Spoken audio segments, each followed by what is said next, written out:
The only thing that is constant is change. And art changes, technology changes, and technology opens up continuously new possibilities for artists and for poets. So we forget that the pencil was a technology. We forget that oil painting was a technology because it gets used so much, it gets incorporated into the larger vocabulary, and we tend to no longer see it as a technology. So we can't fetishize technology. We can't only consider technology something that is new and that we don't know anything about. Technology is a whole gamut of material production, and all art has engaged technology. So the real issue, in my opinion, is the resistance to change that many have, because technology has always been a part of art making. When somebody at some point in prehistory looked at the flower and had the idea of making pigment out of it, that was technology. So the real issue is this increased resistance that one has to new possibilities. And I think the emphasis in regards to art and technology has to be in remaining open, in preserving this drive, this search, this desire to explore and to navigate and to invent new realities. And to me, that's what technology enables.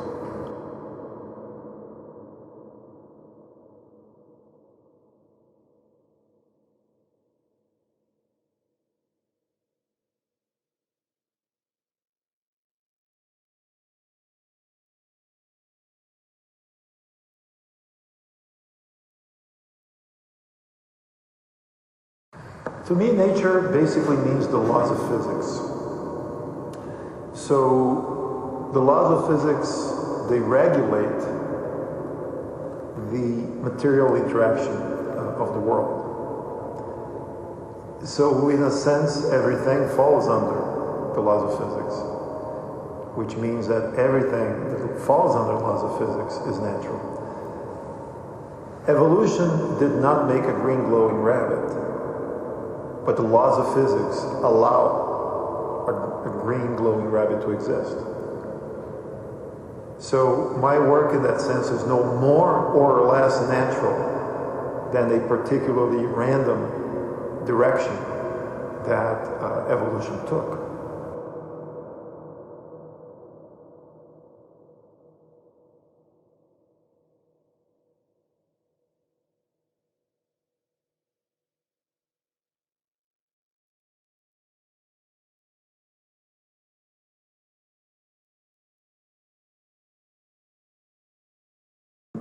Well, first of all, I think it's important to clarify what I mean by communication. Communication for me is not an act of transmission of information. Communication for me is a situation in which an opening is produced, that interaction is possible, that intersubjective exchange is possible. It's this opening between two individuals or more, and the fact that this opening it preserves a sense of responsibility that is not only mutually, but also in the relationship, but also in the sense of response. In other words, it's not an opening that flows in one direction only.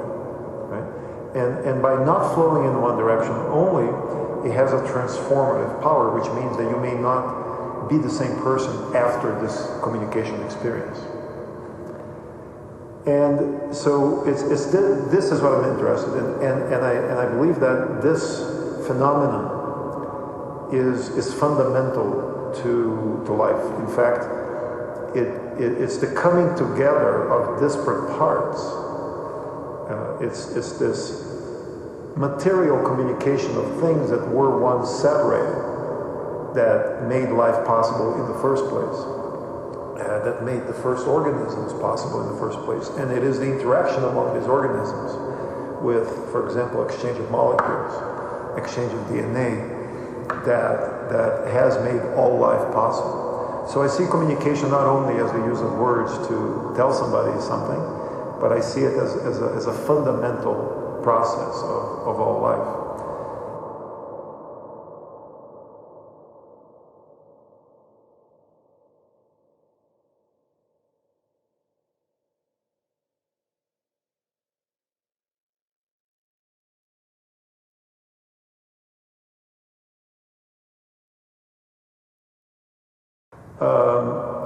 Think of an olfactory experience when the molecule enters your nostril and attaches itself to receptors on the back of your nose.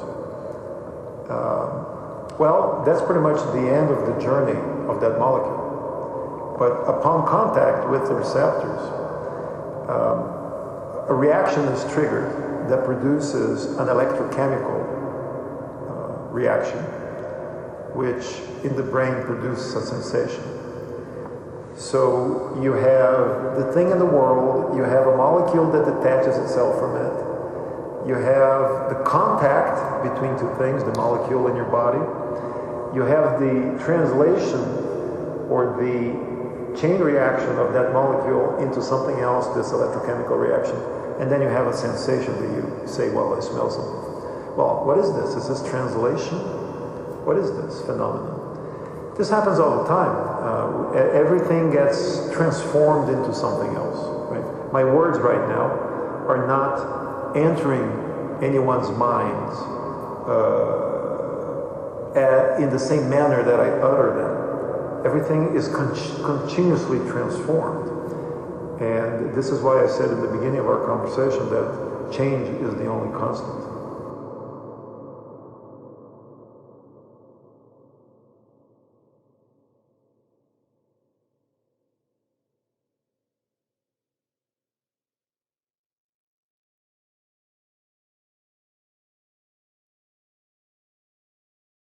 Well, in the context of biopoetry in particular, what is at stake is the recognition that the living is now a medium for writing. That's the fundamental recognition.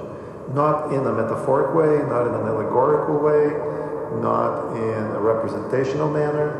Literally, that is, we can now create poems, we can now create works of literary value that are meant to be read by humans and sometimes by non-humans as well.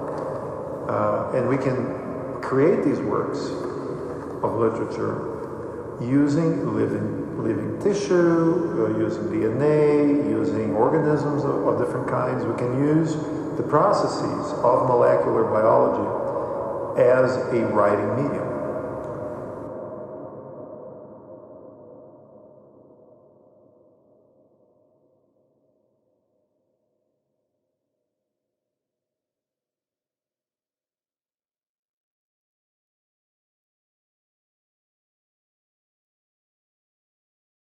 Well, the logoglyphs aren't a response to the early days, meaning, say, between 2000 and 2010. For about 10 years, people remained very worried.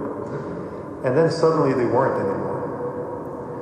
And so during this period, more or less about 2000 to 2008, 9, 10 maybe, I produced a series of works that engaged with the response that the work received, which was primarily based on these preoccupations that people had, these fears that people had. But suddenly this started to change. And then you see writers such as Michael Crichton, who wrote Jurassic Park, or Margaret Atwood, who wrote Oryx and Crake. You see writers like that incorporating the bunny in their novels. You see different types of response. For example, the bunny was in Sherlock Holmes season 2. He was also in Big Bang Theory season 6. So these are responses that aren't an expression so much of fear anymore. They are an expression of the fact that the bunny has become an icon in its own right. And that this type, it's a different type of response. It's a different moment in the development of the work, and that is so. But the amount of writing and response continues to grow. So the lava glyphs are more a response to this new phase, the second phase, in which the bunny is no longer, say, an object of concern, but rather a conduit to different insights. And it's also a reaction to the fact that a huge amount of discourse has been produced. So I thought that it would be interesting for the bunny to respond, even though she's no longer alive, even though this response is vicarious, but it would be interesting for the bunny to produce this visual language that was rabbit-like. And the logoglyphs there are a series of works that are based on that.